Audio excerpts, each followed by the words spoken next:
दोस्ती की असली पहचान तब होती है जब पूरी दुनिया आपके खिलाफ खड़ी हो और आपका दोस्त बिना किसी शोर शराबे के आपके साथ कंधे से कंधा मिलाकर खड़ा हो जाए।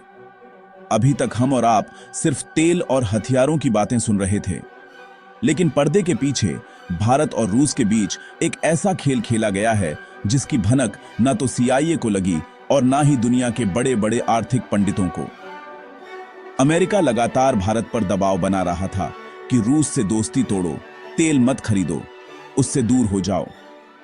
डोनाल्ड ट्रंप और पूरी पश्चिमी दुनिया रूस को आर्थिक रूप से घुटनों पर लाने के लिए एड़ी चोटी का जोर लगा रहे थे।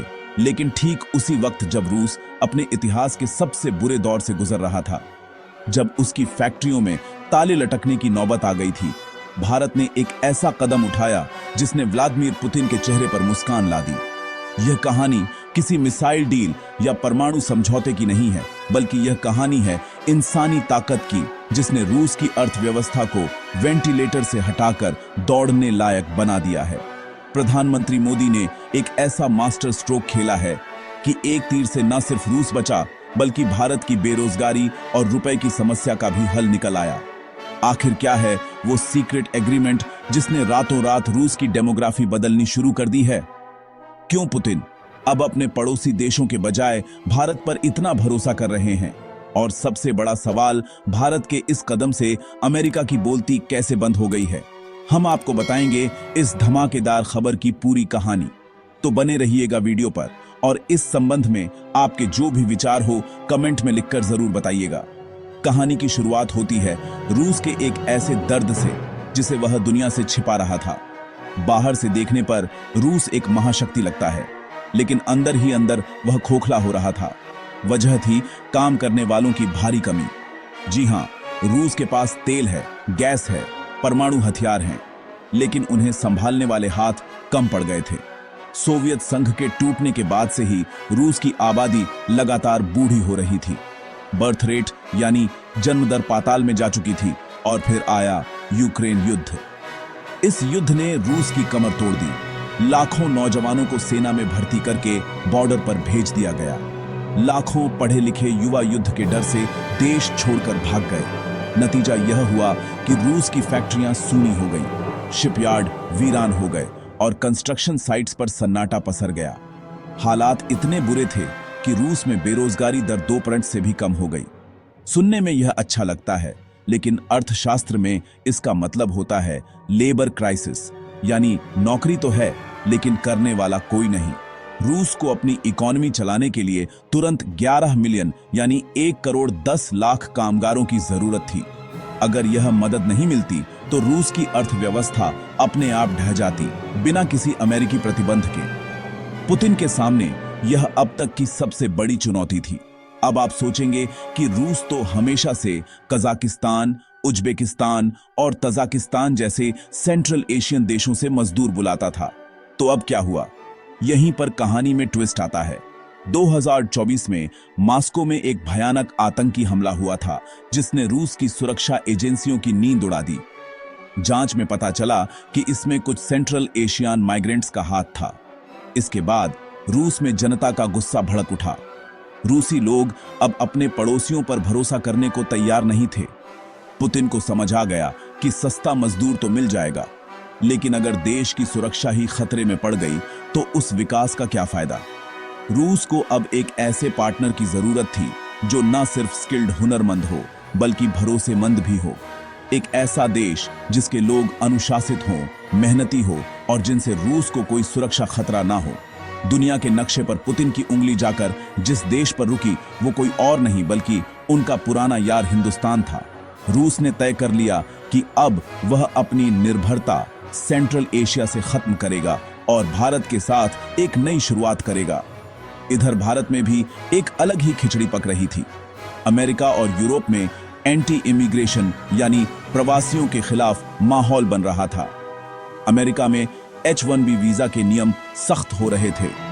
डोनाल्ड ट्रंप अमेरिका फर्स्ट का नारा देकर भारतीय प्रोफेशनल्स की नौकरियां कम करने की बातें कर रहे थे। कनाडा और यूके में भी भारतीय छात्रों और कामगारों के लिए रास्ते तंग हो रहे थे। भारत के पास दुनिया की सबसे बड़ी युवा आबादी है जिसे रोजगार चाहिए। ऐसे में पीएम मोदी ने आपदा को अवसर में बदल दिया। दिसंबर 2024 में जब व्लादिमीर पुतिन भारत के दौरे पर आए तो कैमरों के सामने तो बड़ी बड़ी बातें हुई, लेकिन बंद कमरे में एक ऐसा समझौता हुआ जिसने इतिहास रच दिया। भारत और रूस ने टेम्परेरी लेबर माइग्रेशन एग्रीमेंट पर मोड़ लगा दी। यह समझौता इतना गुप्त रखा गया कि किसी को इसकी असली गहराई का अंदाजा नहीं लगा। इस एग्रीमेंट का मकसद साफ था, भारत अपने स्किल्ड वर्कर्स को लीगल तरीके से पूरी सुरक्षा के साथ रूस भेजेगा। यह कोई कबूतरबाजी या अवैध इमिग्रेशन नहीं था, बल्कि दो सरकारों के बीच का सीधा सौदा था। अब जरा इस फैसले का असर देखिए। साल 2021 तक रूस में काम करने वाले भारतीयों की संख्या महज 5,000 थी। यह वह दौर था जब भारतीय सिर्फ पढ़ाई करने या घूमने रूस जाते थे। लेकिन इस समझौते के बाद आज यह संख्या 26,000 को पार कर चुकी है। जी हां, सिर्फ कुछ ही महीनों में 10 गुना से ज्यादा की बढ़ोतरी। और रुकिए, यह तो सिर्फ शुरुआत है। रिपोर्ट्स के मुताबिक आने वाले कुछ सालों में यह आंकड़ा 5,25,000 को पार कर जाएगा। ये कोई छोटी मोटी बात नहीं है। ये भारत से रूस की तरफ होने वाला अब तक का सबसे बड़ा मानव संसाधन निर्यात है। और सबसे खास बात यह है कि ये भारतीय वहां जाकर झाड़ू पोछा नहीं लगा रहे हैं। ये भारतीय वहां के कोर सेक्टर्स को संभाल रहे हैं। रूस के बड़े बड़े डिफेंस प्लांट्स, जहां सुखोई और मिग जैसे फाइटर जेट्स के पार्ट्स बनते हैं, वहां अब भारतीय इंजीनियर काम कर रहे हैं। रूस के विशाल शिपयार्ड्स, जहां पनडुब्बियां और जहाज बनते हैं, वहां भारतीय वेल्डर्स और टेक्नीशियंस का जलवा है। कंस्ट्रक्शन से लेकर हॉस्पिटैलिटी तक और टेक्सटाइल से लेकर एग्रीकल्चर तक हर जगह भारतीय वर्कफोर्स रूस की रीढ़ की हड्डी बन गई है। इस पूरी कहानी में एक आर्थिक पहलू भी है जो किसी जासूसी उपन्यास से कम रोमांचक नहीं है। हम सब जानते हैं कि भारत रूस से भारी मात्रा में कच्चा तेल खरीद रहा है।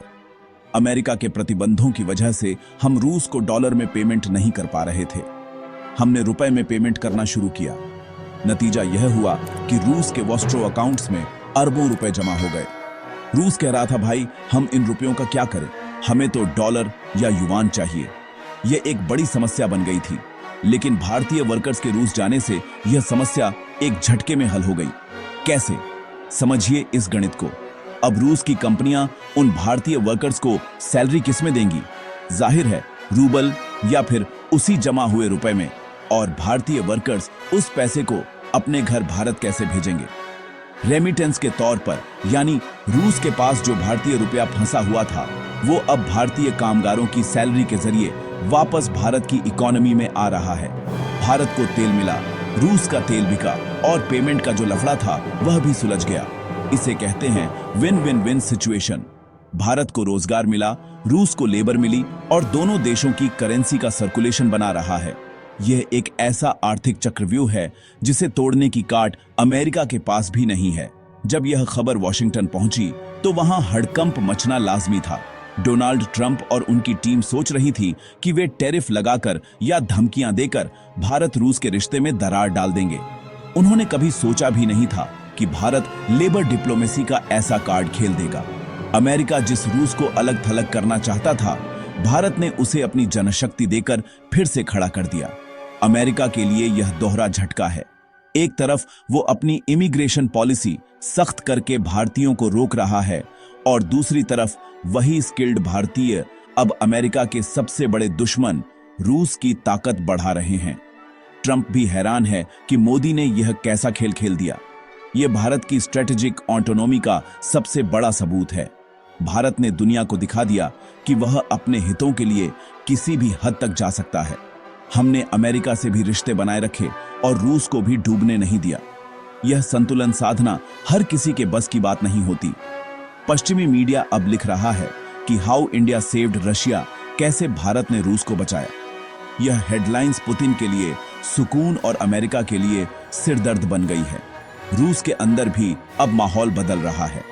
पहले वहां के लोग विदेशियों को शक की निगाह से देखते थे, लेकिन भारतीयों के प्रति उनका नजरिया एकदम अलग है। रूसी लोग भारतीयों को मेहनती, शांत और पारिवारिक मूल्यों वाला मानते हैं। भारतीय वर्कर्स वहां जाकर कोई दंगा नहीं करते, किसी आपराधिक गतिविधि में शामिल नहीं होते।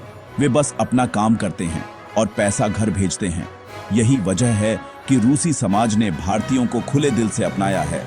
रूस ने भारतीयों के लिए वीजा नियमों में डील दी है, ई वीजा की सुविधा शुरू की है और वर्क परमिट की प्रक्रिया को बहुत आसान बना दिया है। मास्को की सड़कों पर अब हिंदी सुनाई देना आम हो गया है। भारतीय रेस्टोरेंट्स खुल रहे हैं। यह सॉफ्ट पावर का वो असर है जो बम बारूद से कहीं ज्यादा गहरा होता है। यह सिर्फ आर्थिक संबंध नहीं है, यह दो संस्कृतियों का मिलन भी है जो आने वाले दशकों तक इन दोनों देशों को जोड़कर रखेगा। तो दोस्तों, भविष्य क्या है? क्या यह दोस्ती ऐसे ही चलती रहेगी? संकेत तो यही है कि यह रिश्ता अब फेविकोल के जोड़ जैसा मजबूत हो चुका है। रूस को अगले 10 से 20 सालों तक वर्कर्स की जरूरत रहेगी और भारत के पास अगले 50 सालों तक देने के लिए यंग वर्कफोर्स है। यह डिमांड और सप्लाई का परफेक्ट मैच है। भारत अब सिर्फ दुनिया का बैक ऑफिस नहीं रहा, बल्कि वो दुनिया का ह्यूमन रिसोर्स कैपिटल बन रहा है। हम अपनी शर्तों पर अपने लोगों को बाहर भेज रहे हैं, सम्मान के साथ। यह घटनाक्रम दुनिया की जियोपॉलिटिक्स में एक बड़े बदलाव का संकेत है। डॉलर की दादागिरी धीरे धीरे कम हो रही है और देशों के आपसी संबंध अब वॉशिंगटन के आदेशों से नहीं, बल्कि अपनी जरूरतों से तय हो रहे हैं। पुतिन का खुशी से झूमना वाजिब है, क्योंकि उन्हें एक ऐसा दोस्त मिल गया है जो मुश्किल वक्त में सिर्फ बातें नहीं बनाता, बल्कि समाधान देता है। वैसे आपकी क्या राय है? नीचे कमेंट में जरूर बताइएगा और ऐसे ही डेली न्यूज के लिए चैनल को सब्सक्राइब करना न भूलें। धन्यवाद।